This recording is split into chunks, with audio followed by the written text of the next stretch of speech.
Canal 45, de nuevo estamos hoy aquí con ustedes y tenemos como invitado hoy a Antonio Martínez Lara. Buenos días, Antonio. Buenos días, me alegro.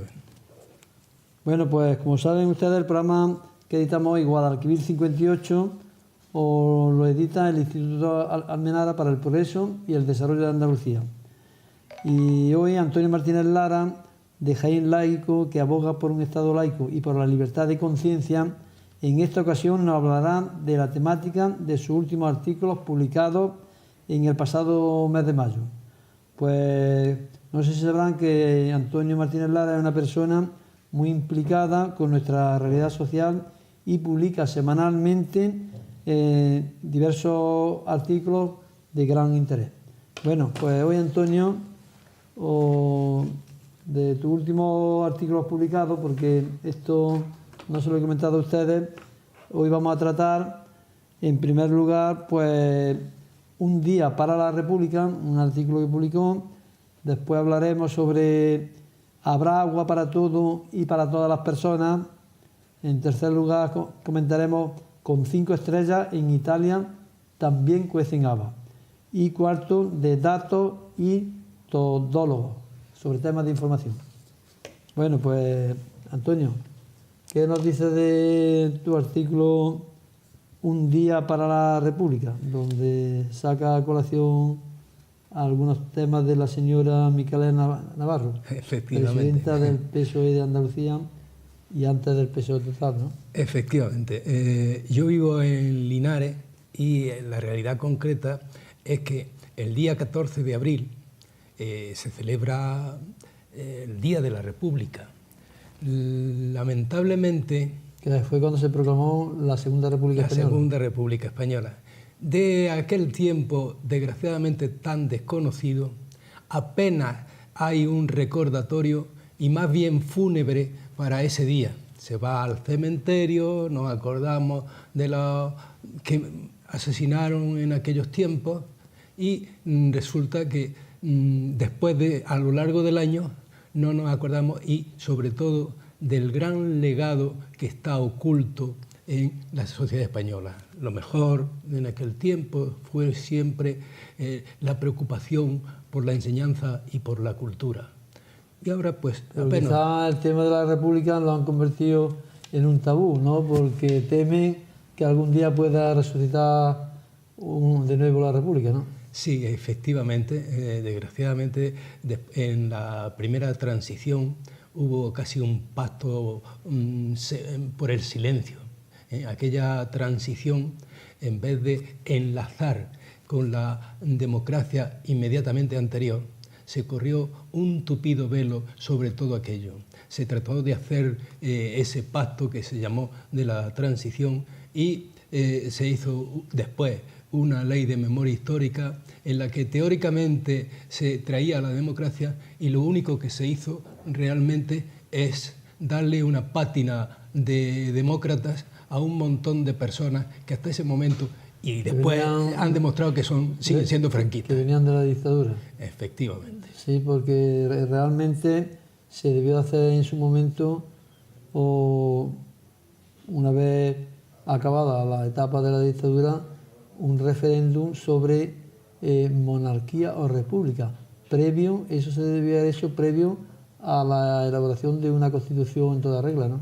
Efectivamente, aparte de eso, si comparamos la dictadura que hubo aquí, a partir del año 1939, con otras dos dictaduras simultáneas, que fueron la de Mussolini en Italia y la de Hitler en Alemania, en ambos países hubo un proceso de depuración y que la sociedad colectivamente hizo repaso de conciencia de lo que había sido aquel y a ver si la ciudadanía tomaba conciencia para que aquella situación no se repitiera.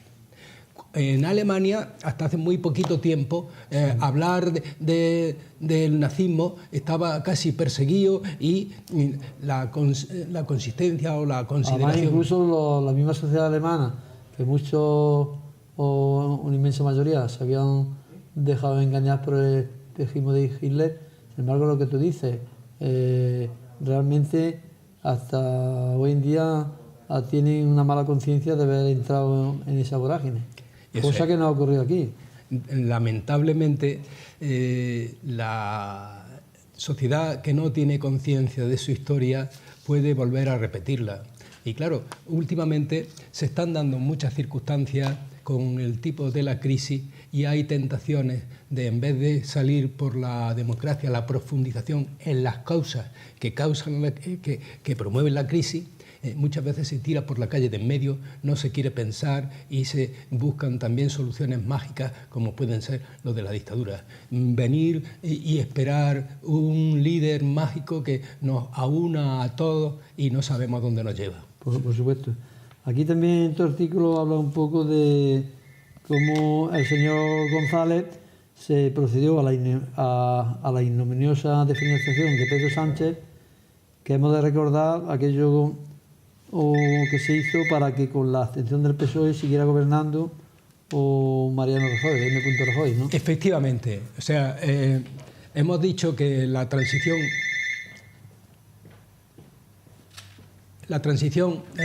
se hizo con bastantes déficits y uno de ellos fue precisamente el no reconocer aquello. Y quien había pactado ese déficit era Felipe González, sí. Y se convirtió dentro del PSOE en un santón que ha estado vigilando todos los procesos que han seguido ahí. Entonces, cuando llegábamos a las primeras elecciones, él mismo había propuesto que se hiciera un gobierno de coalición en el que entraran conjuntamente el PP y el PSOE. Y entonces, para mantener ese pacto de defensa de la monarquía y esa correlación y ese respeto que tienen con el IBEX 35, las mismas familias capitalistas que habían entonces, actualizadas, siguen ahora. Y vamos a recordar perfectamente que Felipe VI, el actual rey, tiene relaciones con Villarmir y con su yerno, el que la señora reina le dice el compi yogi. O sea, que las amistades con los poderes fácticos están establecidos. Entonces, claro, cuando aquí llegaba el momento y detrás de la crisis podía haber un cambio más importante que rompiera ese pacto, el pacto del 78, pues entonces Felipe González propició que no hubiera. Primero lo propició por fuera y a última hora llegó a invitar a sus partidarios a que excluyeran del PSOE al actual presidente, a Pedro Sánchez. Pedro Sánchez... se le ha salido el tiro por la culata porque se le ha revuelto. Bueno, o sea, veremos, a ver, porque sí es cierto que Pedro Sánchez dijo que no es no, pero después ha transformado la cosa que no es y lo dejaremos, y entonces entre todos le han dejado 3 años más, casi 3 años de margen, con la abstención de uno le han dejado a Mariano Rajoy que profundice en la corrupción y en el deterioro de la democracia actual. Entonces, claro, echaron a Sánchez, pero él entendía que las bases podían estar por otra cosa y retomó. Pero una vez que ha retomado, como ha visto muchas dificultades detrás, pues ha vuelto pero más suave. Y entonces, ahora cuando ya el PP resulta expulsado porque hasta la misma justicia, que en muchos casos deja algo que desear, ha confirmado al Partido Popular como un partido delincuente. Y entonces no ha quedado más remedio y la oposición ha tenido que ponerse de acuerdo para depurar y darle un aire más limpio a la política española. Y en el tema de la ley de memoria histórica, que está ninguneada, ¿crees que en esta nueva etapa se va a abrir el tema para que se sepa dónde están las personas enterradas en las cunetas? Hombre, debiera ser, porque peor que ha ido la vez anterior, el señor Rajoy había presumido de no haber gastado ni un euro siquiera en el proceso de recuperación que se estaban haciendo. Pero lo más importante es precisamente lo que viene pasando con todo el proceso. La ley de memoria histórica se ha hecho alguna cosa, pero aparte de dotarla de medios, tiene que venir una implicación también de los jueces, que son los que tendría que dar arte y parte para... Pero claro, los jueces también necesitan una legislación que les permita actuar. Actuar, porque si están un poco maniatados no pueden hacer nada tampoco. Eso. Y volviendo a lo que decíamos antes, pues efectivamente, en Linares, pues el mismo PSOE en el que con la parte del PSOE que se abstuvo y quiso mantener a Mariano Rajoy, sí. Ahí estaba nuestra paisana de aquí, de Andújar, Micaela Navarro, que fue precisamente quien... La señora de las consignas de Felipe González, ¿no? Efectivamente. Y entonces luego viene quien estaba apoyando a la democracia, estaba apoyando al PP, la monarquía, con su abstención, viene a darse la pátina de republicana el día 14. Es una desvergüenza completa. Una hipocresía total. Total. Y entonces lo que hace falta de verdad, si se quiere ser republicano, tiene que ser todos los días. No, claro. No venir el escaparate para darse el pisto durante un día y luego transformar y recoger unos poquitos votos para luego hacer con ellos todo lo contrario. Bueno, ya en general el PSOE desde la desfederalización, el Congreso...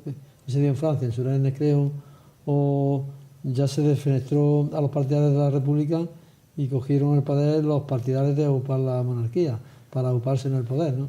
Sí, porque ahí era la condición sine qua non que le imponían los seguidores del régimen y monárquico por conveniencia, ¿no? No, hay un precedente que es más serio. Había un pacto. Recién acabada la guerra y se aguantó la Segunda Guerra Mundial, se suponía que tras vencer a Hitler se restauraría la democracia en los demás sitios y el pacto de no alineación con la República se compensaría. Pero en aquel momento había un imperio, un poder creciente que era Estados Unidos. Y Estados Unidos, que tenía la tentación o la vocación de ser el dominador mundial, pensó que la península ibérica la necesitaba precisamente para su despliegue bélico. Y entonces, poquito más después de aquello, llegó y hizo un pacto con el general Franco y entonces le dio las bases. Y aquellas bases... resulta que poco después, en el 45-46, ya fueron las bases. La concesión a cambio era pues el testamento de Franco que respetarlo, ¿no? Claro, entonces a partir de ese momento ya un régimen que estaba por caer porque había sido tildado de dictadura y convenía que cayera, fue respaldado precisamente por esa gran potencia y el pacto que venía de atrás se mantiene. Incluso las democracias que no se alinearon antes... No hay que olvidar que el primer viaje que hizo el recién nombrado rey Juan Carlos fue a Estados Unidos. Sí, el rey Juan Carlos tenía siempre amistades peligrosas. Bueno, de Estados Unidos había que ir porque es la primera potencia y había que rendir pleitesía porque, como había dicho Franco, yo no me meto en política. Él no se metía en política porque ya tenía el respaldo de la gran potencia que mandaba. Luego, Juan Carlos, al hacerse cargo por herencia de Franco, resulta que visita y rinde pleitesía al poder real que es allí, entra y se hace hermano amistoso, primo del monarca de Marruecos y poco después también se extiende a Arabia Saudí y ahí es donde empiezan a extenderse sus negocios y que hace que, como dijeron su padre Juan, el conde de Barcelona, sí.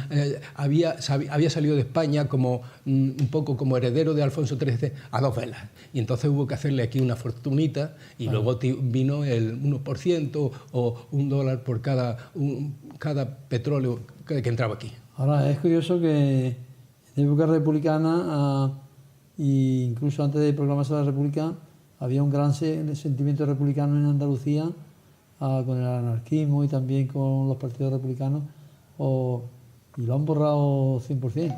Efectivamente. Recientemente Santiago Jaén, que es un profesor de la universidad, ha publicado un interesante libro sobre la España republicana que termina de final de siglo a principios del siglo XX, del XIX al siglo XX, y habla de la realidad en la provincia de Jaén. Cualquiera que vea que esto es un páramo ahora, en aquel tiempo la provincia de Jaén tenía una implicación mayoritaria. Activísima. Efectivamente, en el Congreso del Partido Republicano Federal, por provincia, fue la representación máxima, curiosamente. Y había una tradición institucionista de la Institución Libre de Enseñanza, bastantes maestros y maestras repartidos por la provincia, y había hasta pueblos pequeños que tenían siempre su centro republicano, y allí. Yo recuerdo un pueblo que es de los más pequeños, Valdepeñas de Jaén, y allí había un grupo importantísimo en torno a la obra pedagógica de este maestro que había florecido. No me extraña que cuando Franco ganó la guerra con el apoyo de Hitler y Mussolini, defenestró a todos los maestros republicanos. Efectivamente, lo que más interesó... Un desastre. Había que acabar con la educación republicana. Sí.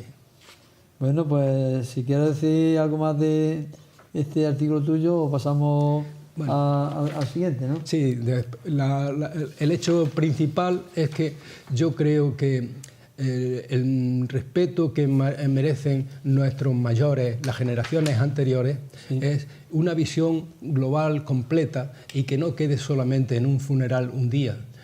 Ellos han dejado una herencia importantísima sobre la cultura, sobre el intento de una democracia profunda y la visión de un progreso y de personas libres. Personas libres que se hace a través de la educación y a través de la profundización en la democracia. De todas maneras, la actual democracia que tenemos, entre comillas, pienso yo muchas veces que hay que ponerle, se ha preocupado muy poco de narrar la realidad histórica. Y la realidad histórica es que hubo una república que duró del 14 de abril de 1931 al final de la guerra, al 39, y que esa etapa histórica con detalle no se ha enseñado en la escuela. Ni el desarrollo político que hubo, ni los avances sociales que se produjeron, entre ellos el voto de la mujer. Fíjate que avance el primero en Europa, que avance más interesante, además de otros muchos, y yo pienso que eso es una asignatura pendiente que la actual democracia, si quiere llamarse democracia con mayúsculas, no debe de ocultar hechos históricos, como está ocultando los hechos luctuosos o también de la pasada dictadura, que todavía se siguen ocultando y no se enseñan en la escuela. Sí, efectivamente. El consuelo y torpe es que la democracia se está deteriorando en conjunto. Todos los países europeos, los nórdicos se salvan relativamente, que habían estado en el estado del bienestar, habían estado en una situación de desarrollo. Pero ahora mismo, con el neoconservadurismo que estamos, resulta que el mercado está terminando con todos los hábitos democráticos. Aquí en España ese sentimiento de nacionalismo y del concepto que decía siempre Machado, de Don Guido, que teníamos una persona que era sobre todo machista, con una visión nacionalista y tradicional, por debajo de esta aparente democracia se mantiene ese tipo. Y en cualquier momento sale el nacionalismo desintegrador. Ha salido con Cataluña, sale con otra serie de cuestiones, pero no somos capaces de profundizar el diálogo persona a persona. Claro. Bueno, pues comenzamos ahora analizando tu otro artículo. Habrá agua para todo y para todas las personas. En este aspecto es curioso cómo antes de marzo, que fue cuando empezó a llover de una manera en condiciones, como llovía antiguamente, pues la mayoría de las personas tenían y teníamos una profunda preocupación porque con esto del cambio climático es que vamos a entrar en una sequía que no vamos a tener ni el agua básica con un verano tan larguísimo como se nos avecina. Ya estábamos pensando que en marzo, abril, mayo, y no digamos junio, iban a ser prácticamente meses de sequía. Sin embargo, el tiempo parece que nos recuerda a cuando nosotros éramos jóvenes, que no, hasta el 24 de junio no nos podíamos ir a bañarnos, porque decimos, ¿es posible que estamos a 24 de junio y todavía hace frío para bañarse? Sí. Y sin embargo, nada más llover, las personas lo han olvidado, ¿no? Es lo que tú estás comentando, ¿no? Hay que ver un poco las causas primeras de por dónde va, y son varias. Primero puede ser el cambio climático. La presión de la acción humana sobre el escenario donde vivimos, la Tierra, es excesivo. Hay muchísima contaminación, no se permite que la Tierra se recupere de la situación de consumo o de exceso o hechos propios de la propia naturaleza. Entonces, estamos llegando a que las crisis o los ciclos que había antes de sequía e inundaciones se hagan más grandes. O sea, nosotros en este momento en que la gente empezaba, cuando ya llevábamos 2 o 3 meses de lluvia, a quejarse de estoy harto de la lluvia, se olvidaba, como bien has dicho, de la escasez y la necesidad, que cuando empezaba se estaba hablando aquí en nuestra provincia de hacer obras de trasvase del Rumblar para abastecer a los pueblos de alrededor, o sea, o de la Fernandina a otro sitio. Entonces, no tenemos conciencia, no tenemos conciencia de una visión general del mundo y no vamos, desgraciadamente, un poquito más allá de lo que es el día a día. Nosotros llegamos, abrimos, sale el grifo y no nos hemos preocupado de más cuál es el ciclo del agua, qué es el hecho misterioso o comodísimo que el grifo mane para todo sitio. Y tanto es así que como el grifo, los ríos y los demás manan, pues nos hemos acostumbrado a convertir de regadío muchas plantas, muchos cultivos que antes no lo eran. Entonces, estamos invadiendo un territorio que además, si eso lo añadimos con los pesticidas, los fungicidas, dicen muchas veces que van a curar la oliva y lo que se le echan veneno. Van a envenenar. Entonces, es que es un eufemismo, en vez de decir voy a curar, habría que decir voy a envenenar, porque ya enveneno esos productos fitosanitarios. Pero claro, eso da mala prensa de cara a un artículo para el consumo. Claro, pero nos tenemos que dar cuenta que cuando llueve, las aguas se van filtrando y se van filtrando con los venenos. Y esa agua llega a los veneros, donde luego alimentan el sistema de irrigación y el sistema y luego sí aparecen nuevas enfermedades. Claro, entonces tenemos que darnos cuenta un poco que agua sí hay.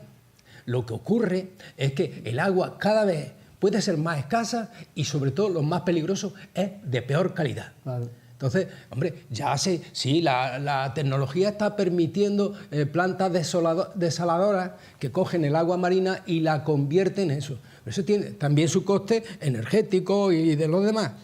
Y aparte de eso, podrá hacerse... La calidad no es tan buena como la de la montaña. De todas maneras, Antonio, yo estoy observando en esto del ciclo del agua que no es que digamos que vaya a venir un año en que no llueva nada.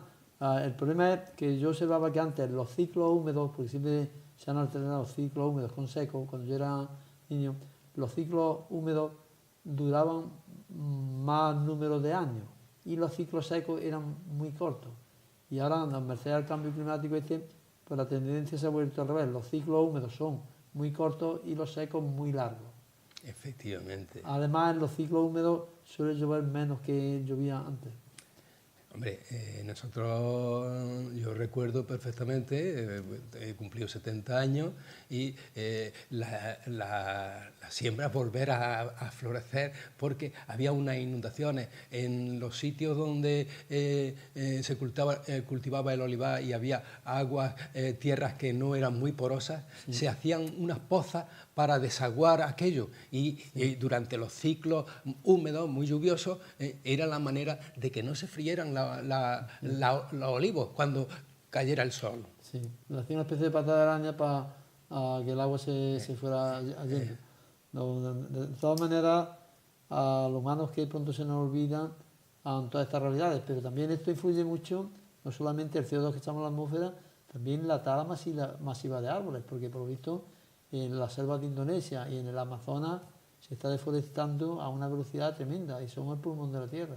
Efectivamente, pero no solamente eso, sino aquí en nuestros sitios había un montón de monte bajo que la hierba siempre sujetaba en el agua, vale, y entonces, en la tierra fértil. Entonces nos estamos encontrando gradualmente al momento que pasa que las tierras no están sujetas. Antes había bastantes padrones entre finca y finca y la tierra está. Cada vez con el declive las aguas son relativamente torrenciales y arrastran precisamente la capa del humus, la capa fértil de la tierra, y eso se está sustituyendo precisamente pues con la química que envenena. Es que yo nunca he entendido por qué en los olivares además de aniquilar con veneno toda la hierba, se le pasa el rodillo y se deja como un campo de fútbol. Y es lo que tú dices, ahora cuando cae lluvias, pues arrasan lo mejor de la tierra, y Andalucía está perdiendo, por ejemplo, una cantidad de tierra al año tremenda. Cuando todos los expertos en cultivo de olivar aconsejan que se deje la hierba, porque la hierba favorece la aparición de unos insectos que se comen los hongos que secan los olivos, y además con los jamargos que tienen unas raíces profundas irrigan el olivar, y luego cuando esta hierba se tritura, pues en el estío del verano tiene una especie de sombrero que evita la evaporación, y además es abono biológico futuro.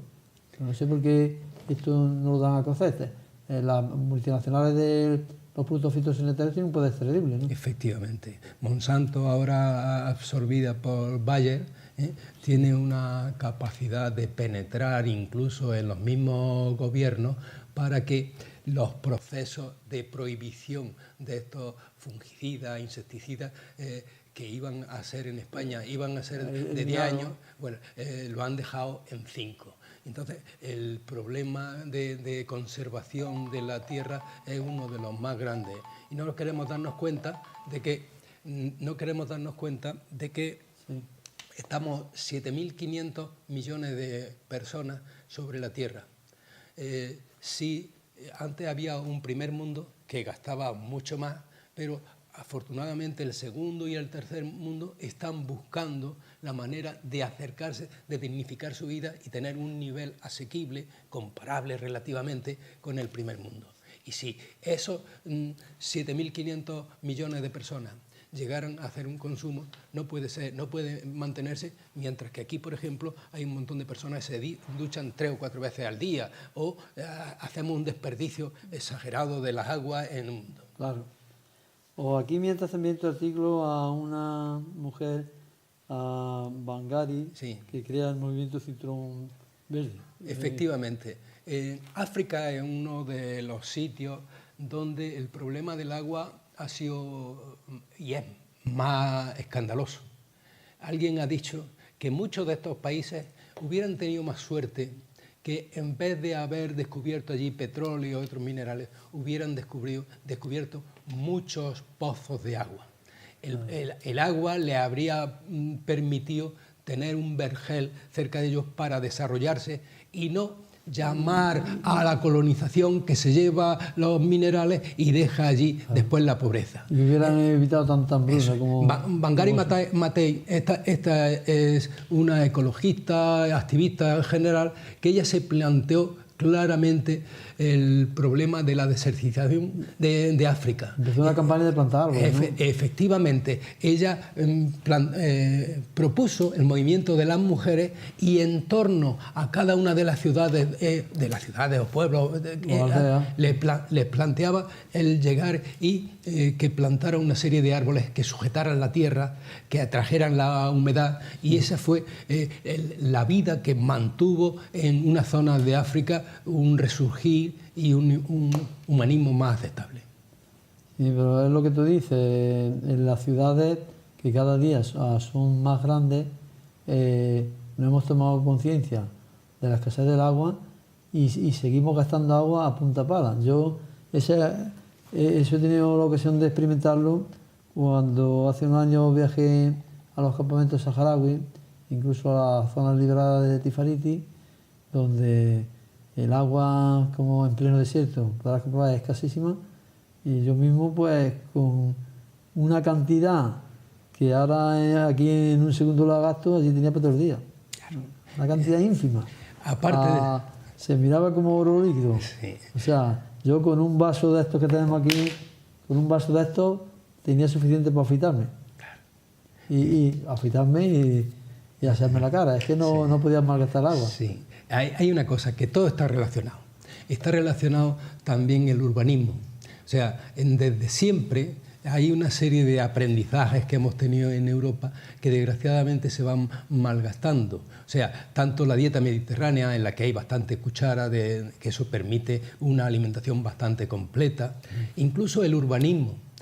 El tipo de urbanismo mediterráneo es siempre en torno al ágora o el foro en el que está en el centro del pueblo, ahí va creciendo alrededor, y si el pueblo es muy grande, se hacen los barrios en que tiene sus pequeñas plazas alrededor.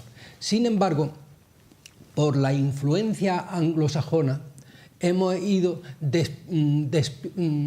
dispersando el montón de pueblos. Y entonces recordamos que allí, ya en Inglaterra y más en Estados Unidos, se hacen los ranchos y lo demás en determinados sitios. Y hay grandes superficies y el ranchero vive en un sitio concreto y allí lleva a que la familia vaya con 2 o 3 coches. Mientras que aquí el modelo era una ciudad o un pueblo y por en medio quedaba el campo y allí dejaban de vez en cuando el monte bajo, arbolado y lo demás, que compensaba el deterioro que había desde el centro urbano. Bueno, es que eso es cierto, porque si tú vives en torno a un núcleo en el centro de la ciudad, primero, los servicios a la comunidad, al ayuntamiento, les son más baratos que llevarlos a barrios periféricos y lejanos al núcleo urbano. Y segundo, como hoy en día hay necesidad de trabajar tanto marido como mujer, ¿no? Pues si se tienen que desplazar necesitan los 2 coches, porque si no, si están lejos no pueden ir andando. Mientras que si estuvieran en la ciudad, con un coche se apañarían, o incluso con ninguno, porque si hay buenos medios públicos de transporte, pero sin embargo es que no hacemos caso. Y luego hay otro problema con el tema del agua, que te voy a apuntar, Antonio, y es que en vez de plantar plantas que necesiten en los jardines poca agua, pues plantamos otras que necesitan mucha agua. Por ejemplo, el césped. El césped es propio de sitios donde llueve mucho, porque necesita mucha agua. Si se sustituye el césped por grama, por ejemplo, pues la grama se apaña con hay menos de agua. Efectivamente. Entonces no investigamos sobre esos temas. Es que tenemos que ir también hacia un mundo sostenible y acabar también con el concepto ese de crecimiento inagotable.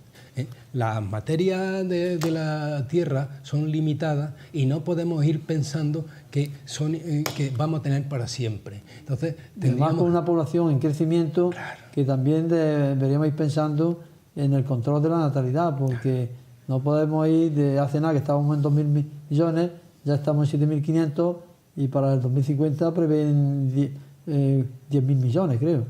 Sí, o sea, hay un crecimiento en ese tipo, pero incluso el problema del crecimiento es también la superación del gasto. O sea, son muchas más personas y a medida que las sociedades son relativamente más cultas, la planificación familiar es más inteligente. Nosotros podemos mirar que hace 3 o 4 generaciones pues tenían 7 u 8 hijos y ahora decimos que crecemos poco porque tenemos una media... 2 o 3 hijos es ya una familia numerosa. Ya numerosa. Entonces, lo que tenemos que hacer es que hubiéramos acabado con el concepto del colonialismo y el neocolonialismo, que creamos esa pobreza y consecuentemente esa emigración que es criminal, la que tenemos en el Mediterráneo ahora mismo, de personas que huyen de la guerra y que huyen del hambre y que huyen de la miseria. Como el caso que tenemos del barco que se dirige a Valencia. Bueno, pues pasamos a otro tema, de otro de tus artículos que lo vamos a contar también, como este que escribiste, con 5 estrellas entre comillas lo pone, en Italia también cuecen agua. ¿Qué pasa allí en Italia? Efectivamente. En Italia es una democracia desde hace mucho tiempo que ha tenido también sus condicionantes.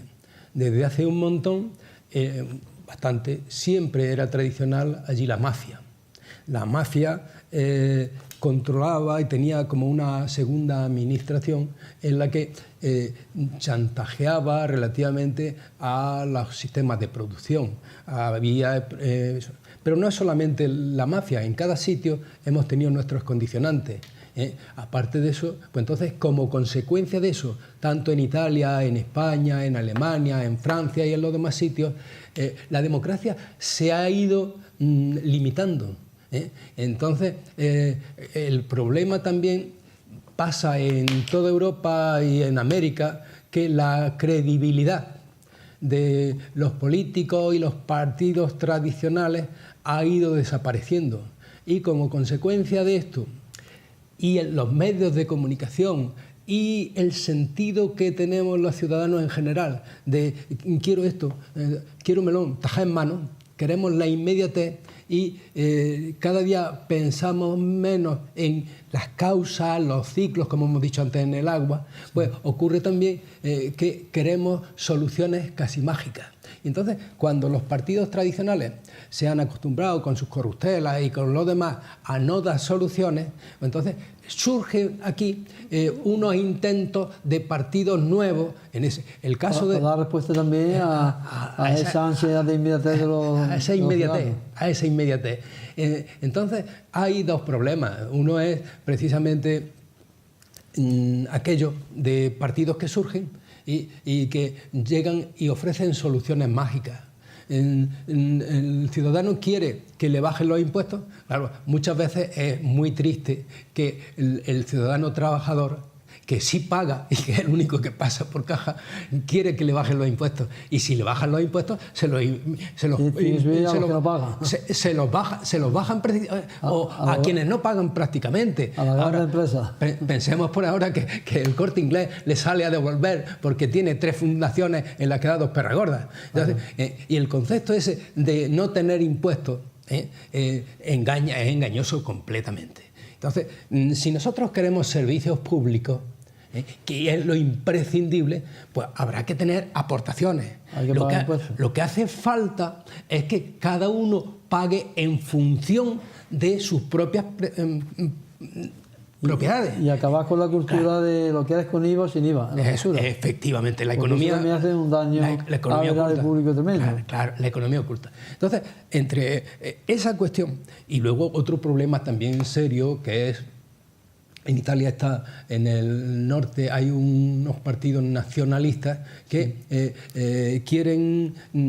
Le pasa como a las personas, los ricos que no quieren... Las regiones ricas, de alguna manera, parecen querer eso. Pero que claro, en las regiones ricas... Pero estas regiones que a veces se dice ricas o que son ricas, no son a costa de expoliar a las otras del sur que le han dado mano de obra barata y le han dado materias primas. Pero que incluso es una engañifa, porque en esas regiones o en esos países ricos se pasa en un tris de las riquezas ostentosas a las miserias grandes. O sea, nosotros nos tenemos que dar cuenta que en Estados Unidos hace 4 o 5 años hubo algunas riadas y algunas catástrofes y tenían menos medios de atenderlos que en Cuba, al lado, que un país que más está cercado y que tiene muchas dificultades para salir adelante. Estados Unidos dedica mucho presupuesto al armamento militar para dominar el mundo y luego a muchos de sus ciudadanos los tiene en la más profunda de las miserias. Efectivamente. Entonces, yo comparaba, que el refrán ese dice, en todos sitios cuecen habas y en mi casa calderadas. Entonces, nosotros tenemos aquí, y se habla del proceso también entre el enfrentamiento entre la política tradicional, que decíamos un poco el bloque constitucional, dicen algunos que son el bloque constitucional y llaman al bloque constitucional, lo llaman al PP, que en origen no firmó la Constitución o firmó parte, y Ciudadanos, que tiene también una componente falangista y lo demás, y dejan a lo demás. De extrema derecha. Eso. Entonces resulta que hay una gran confusión, se llega y se enfrenta... Como decían estos italianos, ¿no? Estos partidos italianos que dicen que no son ni de derecha ni de izquierda. Efectivamente. Entonces ellos llegan y cogen, echan una pócima, un poquito de aquí, otro poquito de allí, y con eso plantean muchas cosas. Incluso dicen de la noche a la mañana que si chocan con la Comunidad Europea, pues se salen. Como si eso fuera de inmediato. Pero ahí, Antonio, hay una realidad social, y es que la aspiración de la mayoría de la gente creía en la Europa de los pueblos, en la Europa de una democracia real. Sí. Y, por desgracia, se está consolidando una Europa de los mercaderes, donde los ciudadanos pintan poco. Entonces, de ahí en que a mí personalmente no me interesa estar en una Europa que sirva a las grandes multinacionales, a los grandes consorcios. Os puedo aceptar estar en una Europa de los pueblos, porque nos beneficia a todos, pero yo no quiero estar en una Europa de los grandes capitales solo. Efectivamente. O sea, bueno, no debemos olvidar que el embrión de Europa era el mercado común europeo. Del carbón y del acero. Efectivamente, y estaba formado por el Benelux, Bélgica, Holanda y Luxemburgo. Luego entró Gran Bretaña y Alemania, y así ha ido creciendo. Pero el proceso de crecimiento se ha fijado fundamentalmente en lo económico. Entonces, la idea en principio no estaba mal en que frente a las dos grandes potencias surgiera Europa y que su economía mejorara, pero no debiera de mejorar a costa de esa cultura tradicional que ha tenido, hemos dicho, el modelo de vida mediterráneo, y desgraciadamente se ha entregado a eso. Y vamos a recordar que la entrada en Europa fue el euro. Recordad que 100 pesetas se nos transformaron enseguida en 166. Ese atraco era lo más significativo de eso. A mí me impactó mucho, sobre todo, el proceso que tuvo Grecia, donde estaba ahogándose y no tenían piedad los dirigentes europeos, ahí machacando los brazos partidos, cuando en un proceso de lo que estaba sufriendo con la tremenda crisis Grecia, lo suyo hubiera sido que le ayudaran, pero no que le pusieran la soga al cuello como se la pusieron. Dijeron, o lo que te decimos nosotros o te terminamos de ahogar. Yo con un gobierno así tan despótico europeo no me siento cómodo. Hay una cosa también que desgraciadamente no nos permiten conocer, que de vez en cuando hay alguien gobierna a un colectivo, lo que hace es de vez en cuando dar un escarmiento, y con ese escarmiento los demás se callan. Dieron un escarmiento significativo, ejemplar con Grecia, y con España, como España, como era relativamente también una potencia, tampoco la podían dejar, y lo tienen atado con el tema del déficit. Nos pusieron el 135% y nos tienen sujetos ahí. Pero, por ejemplo, nuestro vecino de al lado, Portugal, no lo han controlado así. Y no se dice ni media. Nos hablan mucho de Venezuela, pero de Portugal no nos dicen que han hecho un pacto en el que ha ido subiendo, ha bajado el paro, ha subido el sueldo y están los servicios sociales en general. No nos dicen ni media de lo que pasa allí. Entonces, porque hay un ejemplo por la izquierda que no interesa que se conozca. Efectivamente. Pero eso no es así, ¿no? Bueno, y en el tema, por ejemplo, seguimos con Italia. ¿Cómo crees tú que resultará el experimento? Porque primeramente querían poner a un supertécnico de Europa, pero lo han rechazado. Sí. El problema de verdad es que Italia tiene una tradición larga en el que vamos a recordar que mientras España estaba en el franquismo, ellos tenían el compromiso histórico y había también, mientras en España había la presión de las bases, en Italia había también una imposición desde Estados Unidos en el que no se podía permitir que el Partido Comunista, el PCI, llegara al poder. Y entonces, a partir de ese momento y con la mejora económica que se dio, las personas querían un poco en el concepto de clase media a ir a extenderse ese bienestar. Y como el proceso económico se hacía siempre en favor de los núcleos económicos fuertes, aunque Italia sí tenía un desarrollo importante, la FIA y otra serie de cuestiones, pero estaba sometida a la vigilancia del mundo occidental. Sí. No les permitieron. Y en Pecci, que fue en un montón de cosas, también en la educación y en lo demás, hizo cosas importantísimas, pero no les permitieron, le pusieron un tope y ya a partir de ese no hubo. Siempre estuvo la democracia cristiana, que tuvo unos vínculos serios con la mafia. Con la mafia, sí, el famoso ministro que duró tanto. Efectivamente, y Andreotti. Y hubo también algunos ministros, alguien dentro de la democracia cristiana que quiso una apertura y terminaron asesinándolo y lo demás. Como Aldo Moro, ¿no? Aldo Moro, efectivamente. Entonces, esa también una manera de control de la democracia, que es un control mundial que existe. Y entonces ahora mismo el intento de 5 estrellas como partido novedoso, pues a la gente le encanta y ha llegado. Y entonces han tenido una fuerza parlamentaria significativa y se han unido con otros y a veces no se sabe, a veces se junta lo peor de cada casa. Vaya usted a saber en qué termina. De cualquier forma, los italianos tienen una experiencia de gobierno entre muchos. Sí, eso sí. Sea mejor que el bipartidismo, porque el bipartidismo ya lo hemos visto con PSPP. Pasan al rodillo y se hace su santa voluntad. Donde hay muchos, como es el caso concreto que ahora tenemos, aunque a algunos no les guste, se esfuerza el diálogo. Sí. Y el diálogo siempre es importante, ¿no? Hombre, debiera de ser. Yo me conformaría, con todas las pegas que le pongo al PSOE, que en este proceso todas las proposiciones no de ley que el PP había metido en el cajón, la sacaran y la aprobaran. La habían sacado con la misma mayoría. Ahora, las convierte en una presentación del gobierno y en ese sentido puede ir para adelante. Claro, por supuesto. ¿Y qué me dices de la Francia insumisa? Bueno, efectivamente, frente a la situación actual de los políticos, de las políticas tradicionales, hay que hacer una reacción importante. En Francia, con el François Hollande, ha llegado y teniendo la mayoría absoluta, los poderes, sin tener un discurso, tenía los votantes, pero las personas convencidas de esta presión capitalista no la estaban. Y en un momento dado, él admitió dentro de su propio gobierno a Macron.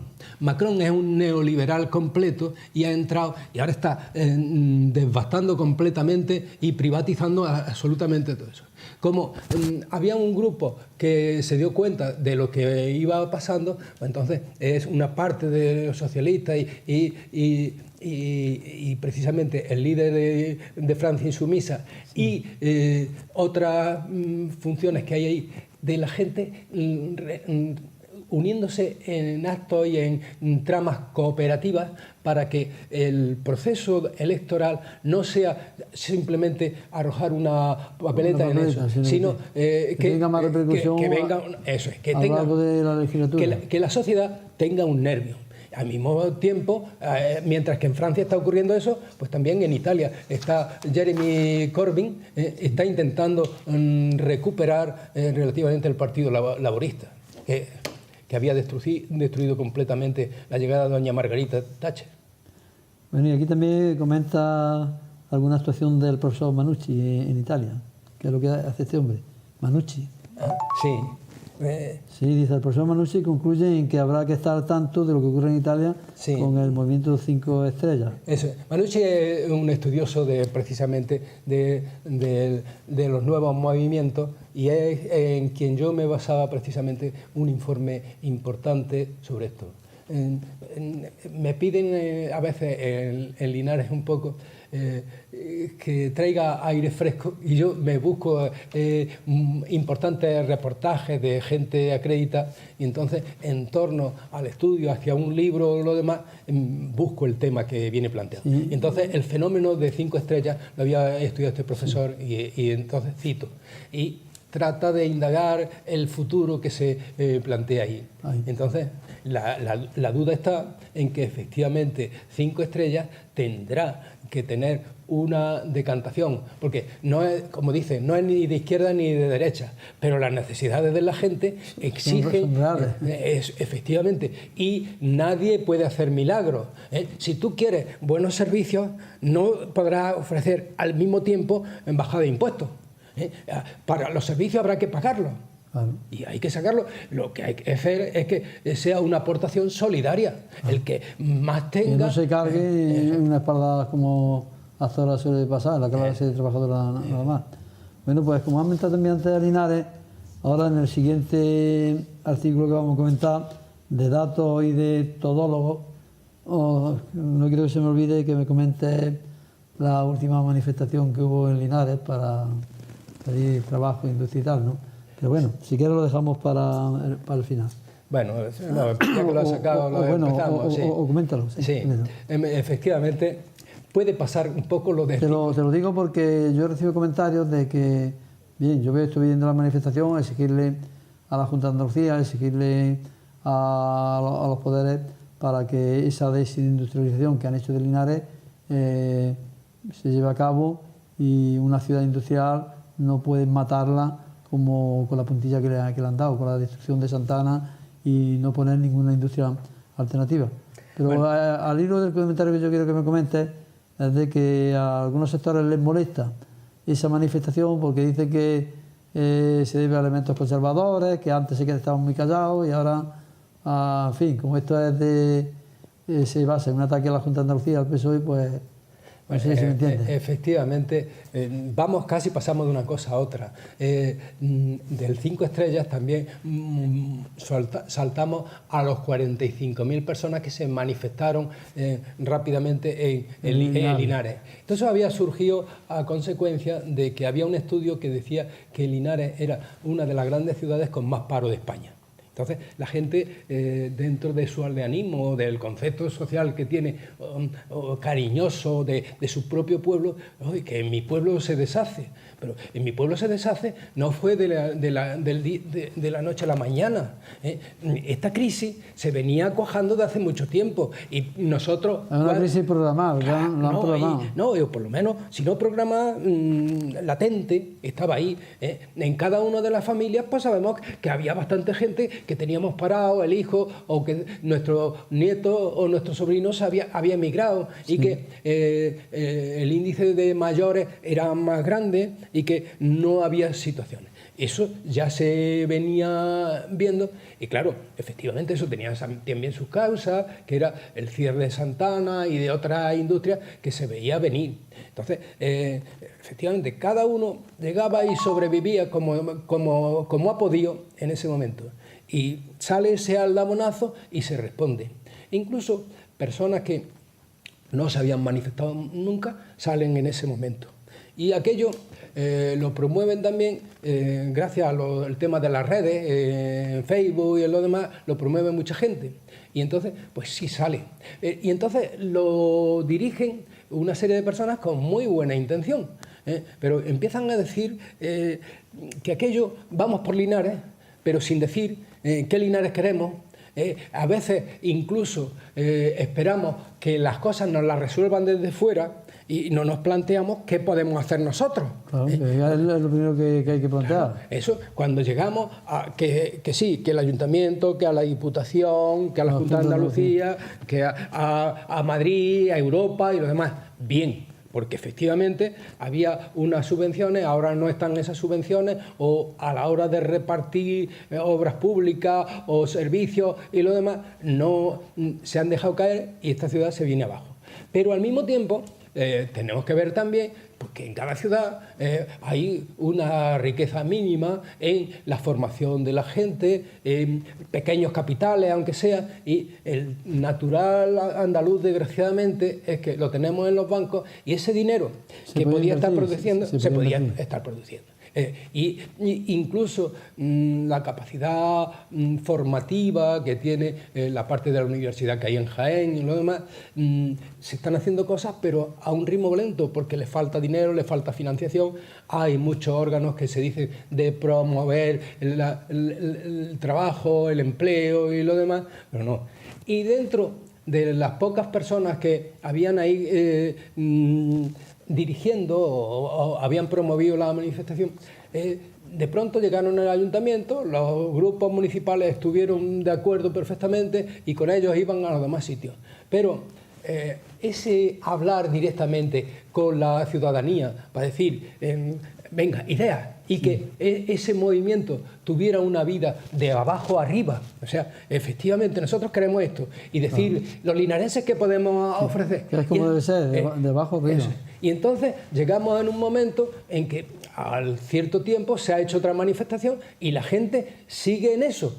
Pero el diálogo y el compromiso, de decir, ¿hay peticiones concretas? No. Recordamos un poco lo Haití, que se decía, se planteaba que era, porque la crisis no es exclusivamente de Linares, sino la zona norte, la nacional, la Carolina, Andújar, Guarramán, todo lo que viene por ahí.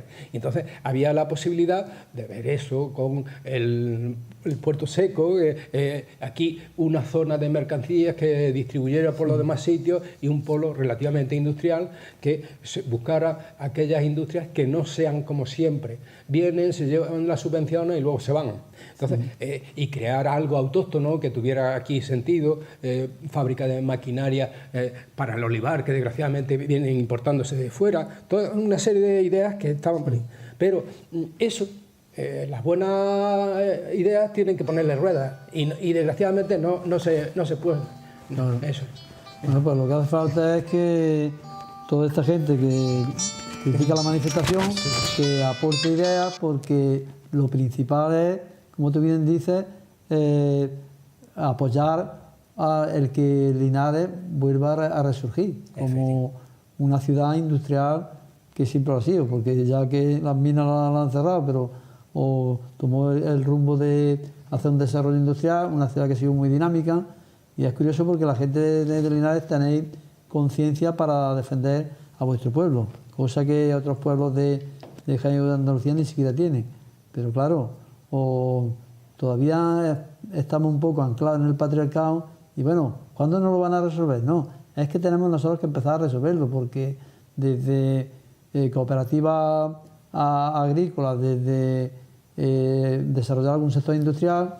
Yo, por ejemplo, me acuerdo ahora a un entrevistado que tuve aquí, Estevia del Condado, donde unos chavales jóvenes licenciados pues dijeron, bueno, ¿qué podemos hacer en nuestro pueblo? Y han desarrollado una industria a través de la stevia, ¿no? O sea que lo que hay es que todas las iniciativas de desarrollarlo. Y en el tema de los vagones, ¿qué quedó con aquello de los vagones? ¿Qué se iban a hacer en Linares?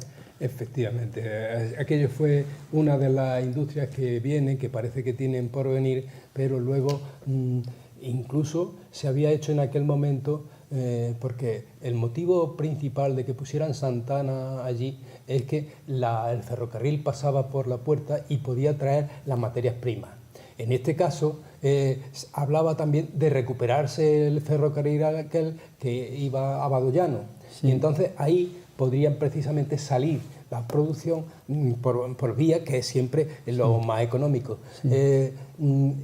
hubo aquí una falta de habilidad o de compenetración, que incluso los mismos vagones del tranvía que se hacía en Jaén vinieron desde fuera. Es una barbaridad. Que se los compren a Francia, a otro sitio. Otra industria española, pero fuera. Y no se hagan aquí, ¿no? Entonces, no había... El tejido ese industrial de engranaje entre unas cosas y otras no funciona como tal. Bueno, y ya vamos a pasar, Antonio, al último tema, para concluir este de datos y todólogos. Sí. O, en primer lugar, explica a nuestros telespectadores de Canal 45 qué es eso de todólogo, porque a algunos les puede parecer una palabra extraña, ¿no? Yo se lo cogí, porque siempre lo dije, admiro mucho al profesor Navarro, Vicente Navarro, que él habla mucho sobre los medios de comunicación, y uno de los problemas importantes que tiene nuestra sociedad es que los medios de comunicación están muy controlados por el IBEX 35. Entonces nos damos cuenta de que, y ahora pues con la derecha que controla también Televisión Española, y en fin, y quien controla los medios, controla el poder. Entonces han sido las tertulias, desde hace 7 o 8 años a esta parte, en el que hay una serie de personas que se llaman periodistas, pero probablemente no han dado una noticia en toda su vida. Bueno, te puedo decir que últimamente estas tertulias a mí me aburren como un muerto, porque yo tenía entendido, incluso desde los tiempos de la dictadura, con el famoso Balbín, donde uno decía una cosa, pero otro podía opinar lo contrario y argumentarlo. Pero es que estos periodistas está claramente que están vendidos al poder económico, porque no hay ni una opinión contradictoria, todo alabando al poder. ¿Qué clase de periodistas son esos? Eso es. Entonces, pero no tiene nada, que llega y sale allí un tema y después sale otro y de todo saben. Como bien has dicho, José Luis Balbín, que fue el principio, ya era la televisión democrática y eso, pero siempre él buscaba expertos, y cuando había un tema los invitados eran distintos. Y siempre con abanico de una formación. Yo me acuerdo perfectamente. En La Sexta, que teóricamente pasa por ser la cadena más progre, el profesor Torres, economista, ya terminó diciendo que yo me voy de aquí, que esto es un circo. Y yo soy un hombre de ciencia, y si vengo aquí explico lo que sea y se escucha, y después si hay alguien que sea también de ciencia, pues me rebata y no hagamos la frase que llama la atención, sino una reflexión seria. Y eso, estamos hablando de los todólogos, precisamente era eso, lo llama el profesor Vicente Navarro, quienes saben de todo, y como un poco llegan y les puede ocurrir que de todo saben y de nada entienden. Merced a eso, precisamente, la prensa en general se ha convertido aquí en un problema, porque o una de dos, o se acaba con esta falta de libertad de prensa y de alguna manera se reconduce a unos periodistas donde expresen la libertad con libertad de opinión o lo que siente la sociedad, porque la sociedad no piensa en plan conservador o en plan revolucionario, la sociedad piensa de muchos matices, ¿no? Entonces yo creo que los periodistas deben de reflejar todos esos matices de la sociedad, porque si no ahí le están hablando a la pared, no me están hablando a mí ni a aquel que piensa de otra manera. Claro, efectivamente. Primero tendríamos que tener claro cuál es la función de los periodistas e incluso de los historiadores, porque los periodistas son los historiadores del presente y los historiadores son los periodistas del pasado. Entonces, el que trabaja con las noticias o con los hechos, lo que tendría que ser es un mediador entre el pueblo y la noticia que está. Y cada periodista, como cada historiador, como cada vecino, tiene su propia ideología y no va a renunciar a ella. Lo que hace falta es que su trabajo lo someta a las normas que tiene ese trabajo. Entonces, por ejemplo, a un periodista le tiene que decir y responder en cada noticia el qué, el dónde, el cuándo, el por qué, y quién había más, y el contexto de lo demás, y quién está de acuerdo y quién no, y quién me ha dicho esto, y qué es rumor, y qué es noticia, y qué comprobación he hecho. O sea, un verdadero profesional debe recoger todos los matices, aunque luego diga personalmente yo creo esto, pero tú debes de recoger todo lo que está expresando la sociedad. Pero es que, claro, en este tema nos encontramos con un problema grave, Antonio, y es que como la tremenda variedad de periódicos que había antiguamente y editoriales se han ido diluyendo, al final quien sostiene el sueldo de los periodistas son los pocos grupos económicos muy fuertes que se han hecho con el poder de los medios de comunicación, porque no hay que olvidar que efectivamente es un cuarto poder y yo diría que a veces hasta más a los medios de comunicación. Entonces, claro, el periodista muchas veces a lo mejor quiere decir la realidad, pero dice que me quitan el sueldo, que me quedo sin comer. Y eso también es un problema, ¿no? Efectivamente. O sea, tenemos una serie... Sí, no te preocupes, luego se coge. Ah, bueno, sí, que sin micrófono no... Sí, póntelo. Tenemos una serie de problemas que vienen precisamente de que los periodistas puedan ejercer su trabajo. Sí. Y el trabajo es precisamente ejercer con un mínimo de libertad. Pero nos damos cuenta, algunos dicen ya, que en los periódicos ya no hay directores, sino que está el Consejo de Accionistas. Y entonces a aquel que le resulta incómodo, pues lo despiden. Vamos a ver un poco el grupo A3 Media. A3 Media, o sea, que es el que edita, el que manda a Antena 3, La Sexta, sí. Y por ejemplo, el periódico La Razón. Teóricamente, son 3 medios de amplio espectro.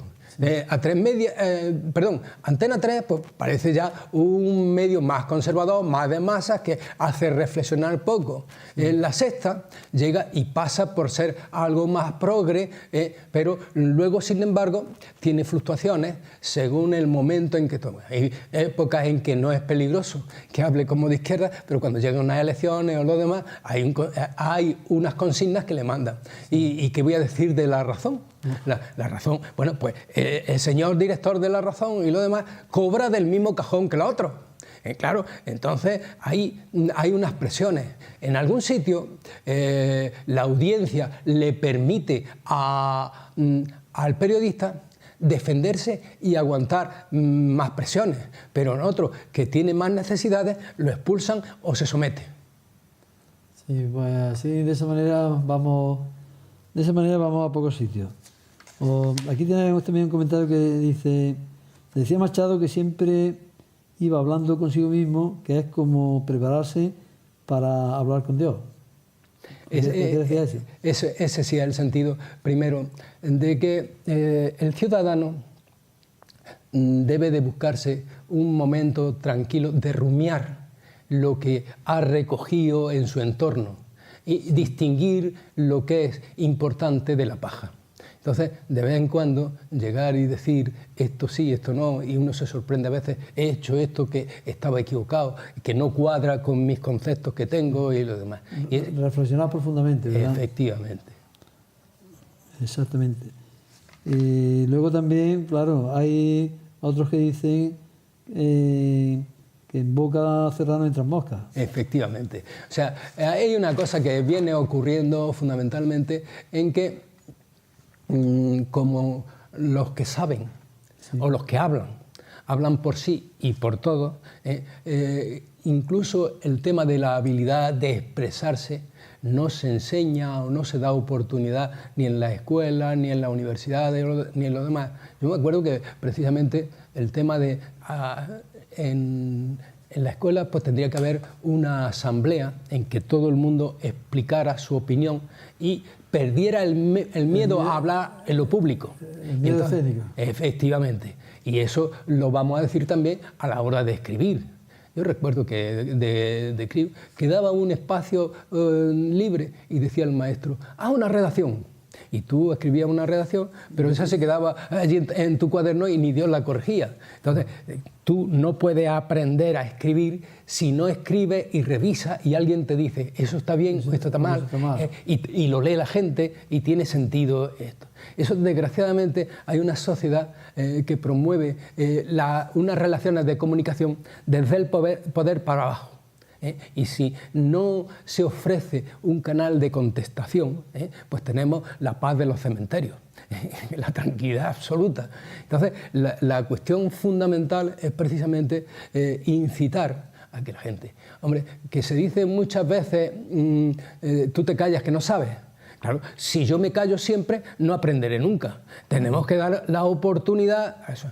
Hombre, está claro que a lo mejor no se puede... También, si no sabes una cosa, no meterte en camisa de 11 varas. Un poquito de prudencia ayuda. Vale. O sea, y tú, de lo que no sabes, pues eso. Y si eso te interesa, infórmate un poco. Pregunta. Y ya la próxima vez puedes actuar con más sentido. Claro, por supuesto. Ese.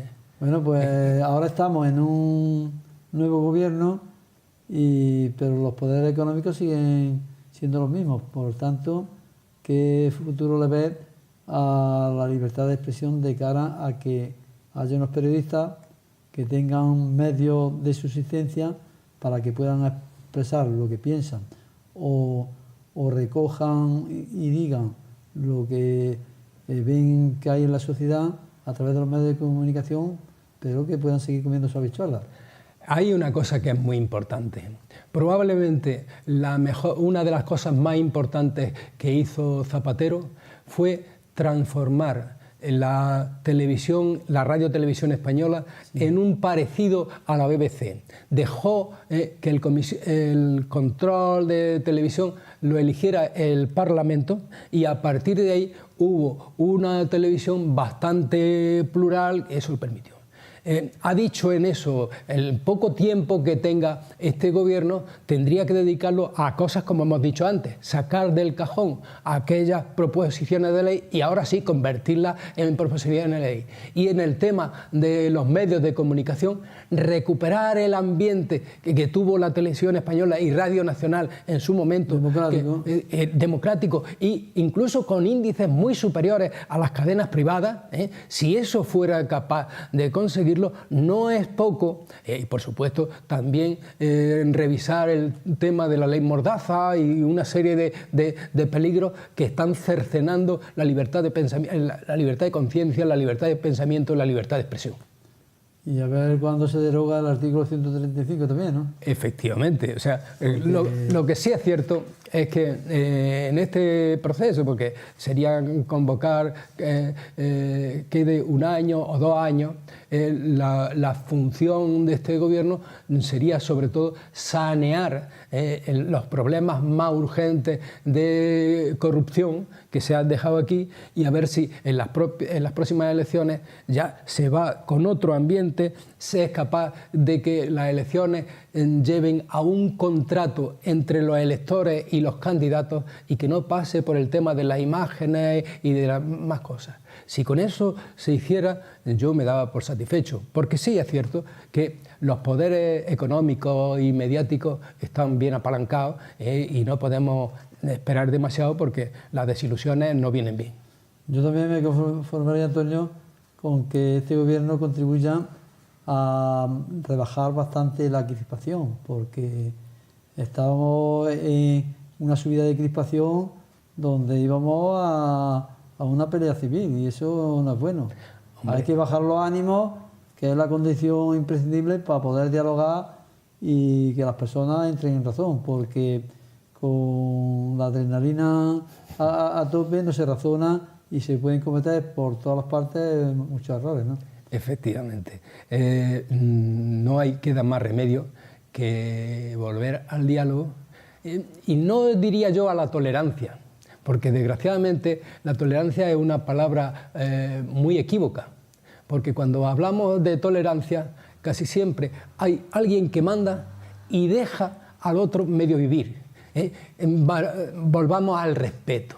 Al respeto, sí, el respeto es más profundo que la tolerancia. Efectivamente. Entonces, si fuéramos capaces de recuperar el sentido del respeto, que es saber quién es cada uno y hasta dónde llega su esfera, porque donde llega su esfera empieza la esfera del otro, no es poco lo que avanzaríamos.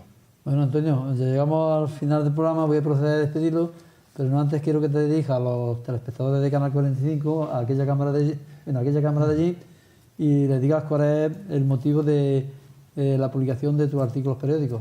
Bueno, sí, efectivamente. ¿Y dónde los publicas también? Sí. Yo me preocupa, como bien ha dicho Manuel, los temas de cada día. Y entonces trato de militar dentro de lo que cabe como ciudadano, pero por los problemas que hablamos de opinión y de lo demás, la limitación de los medios de comunicación, se me ofreció en Linares un periódico digital que es Linares 28, y ahí me publican con plena libertad lo que yo opino cada semana y me voy pronunciando sobre unas cosas y otras.